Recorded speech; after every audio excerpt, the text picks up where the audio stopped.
friends, it's Miss Cohen from Mrs. Christie's room, missing everybody at Marshall Street. Today is Thursday, the 2nd of April.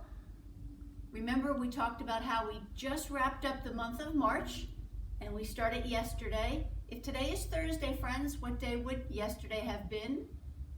Wednesday. If today is the 2nd of April, yesterday would have been the 1st day of April. Remember our days of the week? We talked about our song. We did our song just the other day. Our Sunday, Monday, Tuesday, Wednesday, Thursday, Friday, and then there is Saturday. Remember, if today is Thursday the 2nd, yesterday was Wednesday the 1st. I know this is a little too easy, but if today is Thursday the 2nd, what day will tomorrow be, friends?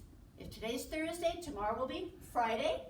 If today is day number 2, the month is April, Friday will be day number 3, or April the 3rd. We read a really great story the other day, and I'd love to read another story today in order for you to enjoy the book Corduroy. The author by Dan Freeman. Corduroy, a wonderful, beautiful book about a bear. Title and title page Corduroy, written by and pictures by, we know when we say pictures by, the illustrator of the book, also Mr. Don Freeman.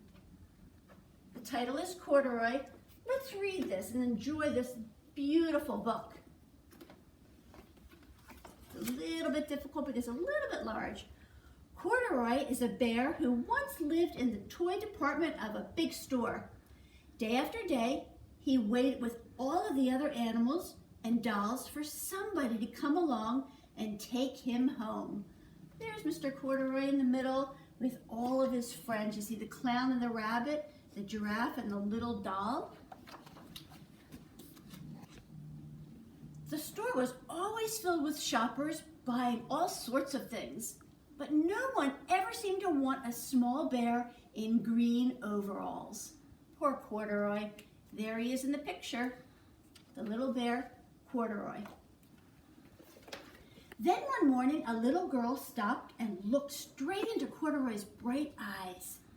"Oh, Mommy," she said, "look, there's the very bear I've always wanted." "Not today, dear," her mother sighed. "I've spent too much already. Besides, he doesn't look new. He's lost the button to one of his shoulder straps." So that's what Mommy's saying, not today, that she's already spent enough money in the store. But the little girl, she seems to want to take little Corduroy with her. Corduroy watched them sadly as they walked away. "I didn't know I'd lost a button," he said to himself. "Tonight, I'll go and see if I can find it." Okay, let's turn the next page and we'll open the book again. Late that evening, when all of the shoppers had gone and the doors were shut and locked, Corduroy climbed carefully down from his shelf and began searching everywhere on the floor for his lost button. Suddenly, he felt the floor moving under him. Quite by accident, he had stepped onto an escalator and up he went. Could this be a mountain, he wondered? I think I've always wanted to climb a mountain. So look, he thinks it's a mountain, but what did we say it was? An escalator. Okay, let's turn the next page. Just bear with me, friends, because the book is a little bit large. We'll go ahead to the next page. He stepped off of the escalator as it reached the next floor, and there before his eyes was a most amazing sight. Tables and chairs, and lamps and sofas, and rows of beds.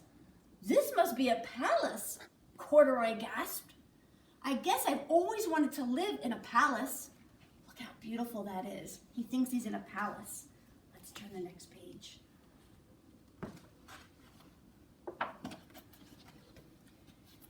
He wandered around admiring the furniture. "This must be a bed," he said. "I've always wanted to sleep in a bed." And up he crawled onto a large, thick mattress. All at once, he saw something small and round. "Why, here's my button," he cried. And he tried to pick it up. But like all of the other buttons on the mattress, it was tied down tight. So there's Corduroy the little bear thinking that those buttons, that this was the one he was missing. He yanked and pulled with both of his paws until pop! Off came the button, and off the mattress, Corduroy toppled. Bang! Into a tall floor lamp. Over it fell with a crash. Let's get to the next page and see what happens to poor little Corduroy. Corduroy didn't know it, but there was someone else awake in the store. The night watchman was going his rounds on the floor above. When he heard the crash, he came dashing down the escalator. "Now who in the world did that?" he exclaimed. "Somebody must be hiding around here." Let's go to the next page and see what's going to happen to Corduroy. He flashed his light under and over the sofas and beds until he came to the biggest bed of all. And there he saw 2 fuzzy brown ears sticking up from under the cover. "Hello," he said. "How did you get upstairs?" The watchman tucked Corduroy under his arm and carried him down the escalator. And he set him on the shelf in the toy department with the other animals and dolls. Turn the page to see what happens here. Corduroy was just waking up when the first customers came into the store in the morning. And there, looking at him with a wide, warm smile, was the same little girl that he'd seen only the day before. "I'm Lisa," she said, "and you're going to be my very own bear.